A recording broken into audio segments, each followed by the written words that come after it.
আমাদের সবার জীবনে নানা স্বপ্ন সাধনা থাকে। সেসব স্বপ্নের পথে, সেসব সফলতার পথে থাকে নানা প্রতিবন্ধকতা, নানা সংকট, নানা সমস্যা।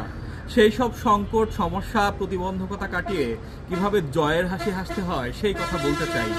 মানে এরকম অবস্থা, মাঝ সমুদ্রের ছোট্ট একটা তরি নিয়ে আপনি হাবুডুবু খাচ্ছেন।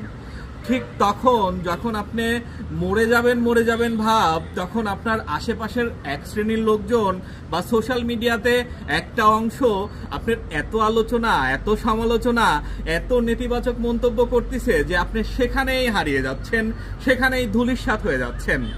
কিন্তু ভয় পাবেন না। ঠিক সেরকম নেতিবাচক চিন্তার মানুষের পাশাপাশি এক শ্রেণীর ইতিবাচক মানুষ আছে যারা চায় যে মানুষ সমস্যায় পড়লে, মানুষ সংকীর্ণতায়, প্রতিবন্ধকতায়, জটিলতার মধ্যে পড়লে তারা যেন উঠে সামনের দিকে এগিয়ে আসে, সেই সুন্দর মানসিকতার তারা চর্চা করে। তারা চায় মানুষ সফল হোক, মানুষের স্বপ্ন পূরণ হোক। তো তাদের সেই চিন্তা, এই নেতিবাচক চিন্তায় হারিয়ে যাওয়ার কিছু নাই। সেই জায়গায় মানুষ খুব কম, তাই তারা সেই স্বপ্নের দেখা পাওয়া মানুষেরা চায় যে মানুষগুলা সংগ্রাম করতেছে, যে মানুষগুলো চেষ্টা করতেছে, তারা উপরে উঠে আসুক। সাধারণভাবেই তারা বেশ কিছু কৌশলের কথা বলে। একটা বিশেষ কৌশলের কথা বলি।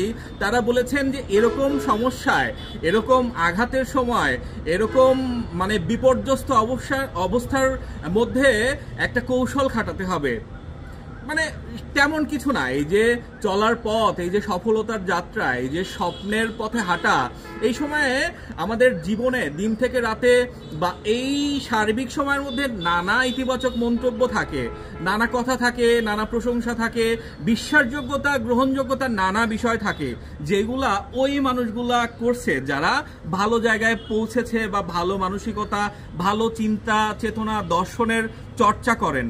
তো বেশি কিছু করতে হবে না, শুধু মনে রাখতে হবে অথবা ব্যবহৃত কম্পিউটার বা খাতা বা নোটবুক যাই হোক, সেখানে কে কি ভালো বলতেছেন, কে কি ইতিবাচক বলতেছেন, কে কি মূল্যায়ন করতেছেন, সেইগুলা লিখে রাখতে হবে।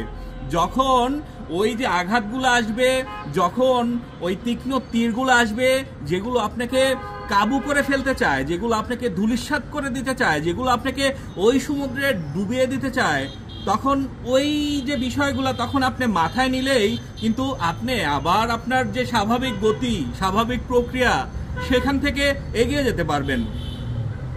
এই বিষয়টা মাথায় রাখতে হবে। তাদের নিয়ে হতাশ হওয়ার কিছু নেই। তারা উঠতে পারতেছে না, তারা সামনে এগোতে পারতেছে না, তারা এর জন্য চায় যে কেউ সামনে এগোতে না পারুক, কেউ তাদের স্বপ্নের পথে, সফলতার পথে, প্রাপ্তিতে পৌঁছাতে পারুক, এরকম তারা চায় না, কারণ তারা সেখানেই মজা পায়। আর যে আরেকটা অংশ যারা চায় আপনার স্বপ্ন পূরণ হোক, আপনি প্রাপ্তিতে আসেন, তারা কিন্তু সেইখান থেকে সব সময় আপনার মঙ্গল, আপনার কল্যাণ কামনা করে। সেইখানে মানুষ কম।